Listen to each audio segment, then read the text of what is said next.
mid ka mid ah masaajidada ku yaalo gobolada dhexe ayaa waxaa laga soo sheegay inuu leeyahay laba imaam. waxaad arkaysaa masaajido ku wada yaalo magaalada caasimadda Muqdisho ayaa mid wuxuu adimayaa 8 saac habeenimo oo ula jeedo salaada subax adinka hore, midna wuxuu adimayaa 10 saac. bismillahir rahmaanir rahiim, alxamdulilah wasalaatu wasalaamu calaa rasuulillahi wa bacdu. muuqaalkan waxaan ugu hadli doonaa insha allahu tacaala khilaafyada ka dhex dhaca masaajidada. walaalayaal, waayahan dambe waxaa soo badatay masaajidada inay iskhilaafaan, hadday noqon lahayd xagga adinka, haddii noqon lahayd xagga galidda salaada, waktiga salaadaha la galo ayadana way isku khilaafaan. sidoo kale waxaa ka dhex dhaco isqaqabsiyo fara badan, hadday noqon lahayd xagga maamulka, hadday noqon lahayd xagga imaamyada, hadday noqon lahayd mashaa'ikhda duruusta ka akhriso. adiga khilaafka masaajidada xaggooda ka yimaado way fara badan yihiin. waxaan tusaale usoo qaadan karaa mid ka mid ah masaajidada ku yaalo gobolada dhexe ayaa waxaa laga soo sheegay inuu leeyahay laba imaam iyo laba jameeco. labada imaamna waxay ay mudarisiin ka yihiin ama sheekhiya ay ka yihiin isla masaajidkaas ayay duruus ka akhriyaan. imaam walbo waa mudaris, waa sheekh, wuxuu leeyahay xer ku xiran iyo jameeco. salaada markii la gaaro ama duhur ama casir oo salaada la adimo oo la aqimo, sheekh ayaa imaam noqonayo, jameecadiisa iyo xertiisa ayaa ku xiranayso oo ku daba dukanayso. markii jameecada koowaad ay ka baxdo, salaada ay ka baxdo, waxaa soo galayo imaamka labaad ama sheekha labaad. sidaas oo kale asagana mar kale ayuu jameeco kale halkaas ku oogayaa. taas marka waxay daliil u tahay khilaafyada faraha badan ee ka dhex jiro masaajidada dalkeenna. tusaale kale oo ku saabsan khilaafyada ka dhex dhaca masaajidada Soomaaliya ku yaalo,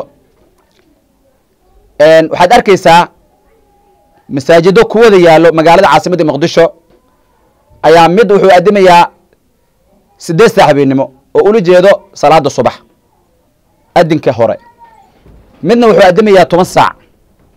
waad garan kartaa marka farqiga u dhaxeeyo masaajid laga adimay, waad garan kartaa farqiga u dhaxeeyo masaajid laga adimay 8 saac habeenimo ee saq dhexe iyo masaajid laga adimay 10 saac.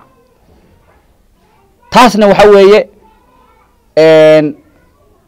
khilaaf iyo masaajidadooda iska warqabin ayaa taas keeni karto. haddaba yaa laga rabaa inay khilaafkaas ka hortagaan? cid allaal cidda ay qusayso, ay ugu horeeyaan culamaa udiinka, ay ugu horeeyaan odayaasha, ay ugu horeeyaan maamulka markaas halkaas ka talinayo, ka arrimanaya. haddii ay magaalada caasimadda ay tahay, haddii gobolada dhexe ay tahay, haddii ay tahay maamul goboleed, haddii ay tahay degmo, haddii ay tahay tuulo, waxaa laga rabaa inay wax ka qabtaan cidda ay qusayso. haddii maamul ay yihiin iyo haddii mashaa'ikh ay yihiin iyo haddii ay yihiin maxaa la dhihi jiray iyo bulshada qaybaheeda kala duwan ee odayaashaba ay ka mid yihiinba. waa cibaado, waxa la isku khilaafayo siyaasad ma aha, dhaqaale ma aha, oo ganacsi iyo business ma aha. waxa la isku khilaafayo waxa weeye waa cibaadadii, waa salaadii, waa adinkii. waxaad arkaysaa masaajid ayaa hadda adimaayo, masaajid kalena salaada ayaa laga sii baxaya, masaajid ayaa iminka laga aqimaya, mid kalena waa laga adimaya. keen raaca?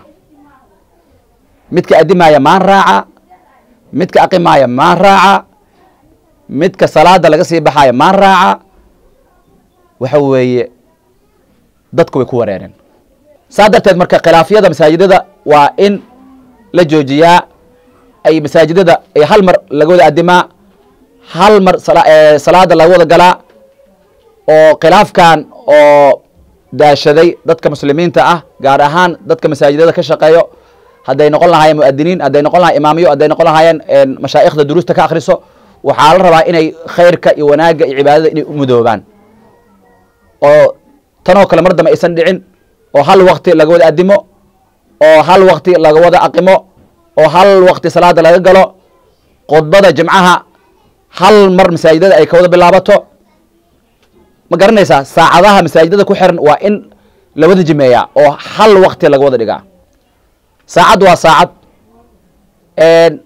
halka la joogana waa Soomaali waa Muqdisho waa Soomaali gudaheeda waa degmo ka mid ah degmooyinka Soomaaliya waa gobol ka mid ah gobolada Soomaaliya ayaa lagu sugan yahay cimilada isma khilaafsano saacadaha ma kala horeeyaan maxay tahay sababta marka ii sheeg oo adinka masaajidada salaada xilliyada la galo oo masaajidada laga galo ay isku khilaafsan maxay tahay waa qalad waa in marka si isku mid ah loo wada adimaa si isku mid ah loo wada aqimaa si isku mid ah salaada loo wada galaa maalin jumcaan sidoo kale khudbada hal mar waa inay wada bilaabataa waa in culamaa diinka ay ka wada shaqeeyaan arrimahaas ay midoobaan oo dad markaasi shuuro leh oo wada tash leh inay noqdaan marka insha Allah ta'ala yeesan dhicin mar dambo adin kala horeeyo aqin kala horeeyo salaad kala horeyso yeesan dhicin khilaaf dambo oo masaajidada ka dhaca yeesan dhicin insha Allah ta'ala ilaahi subhanahu wa ta'ala wuxuu leeyahay wala tanaazacu fatafshalu